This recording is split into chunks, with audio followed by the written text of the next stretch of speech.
अगर आधी रात को तुम्हारी डॉल मुस्कुराने लगे और सुबह उसकी जगह खाली मिले तो तुम क्या करोगे?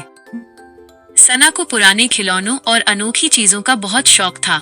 एक शाम उसके दरवाजे पर एक रहस्यमयी पार्सल आया। जब उसने उसे खोला तो अंदर से एक शरारती मुस्कान वाली लाबूबू डॉल निकली। सना ने उसका नाम जुजू रखा। वो नहीं जानती थी कि ये डॉल साधारण नहीं है। सना ने जुजू को अपने कमरे की सबसे ऊंची शेल्फ पर सजा दिया। जुजू की बड़ी बड़ी आंखें और नुकीले दांत उसे डरावने नहीं बल्कि बहुत प्यारे लग रहे थे। आज से तुम मेरे कमरे की रानी हो, सना ने मुस्कुराते हुए कहा और सोने की तैयारी करने लगी।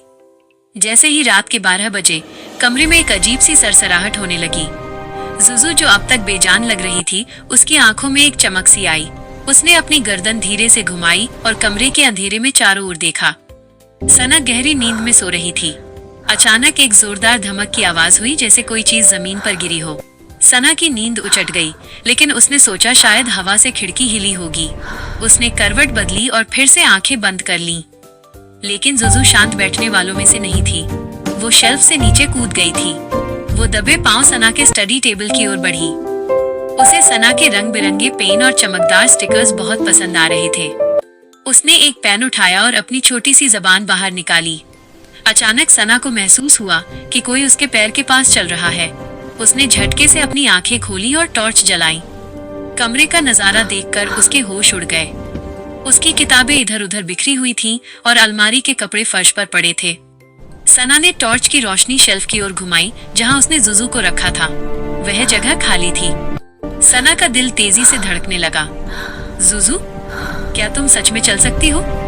उसने कांपती हुई आवाज में पूछा। तभी उसे मेज के नीचे से एक दबी हुई हंसी सुनाई दी। सना ने हिम्मत जुटाई और मेज के नीचे झांका।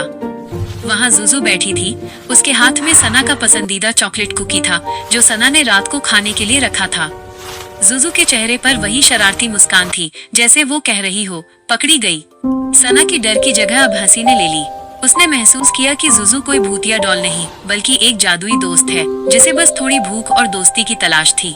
सना ने जुजू को गोद में उठाया और उसे प्यार से सहलाया।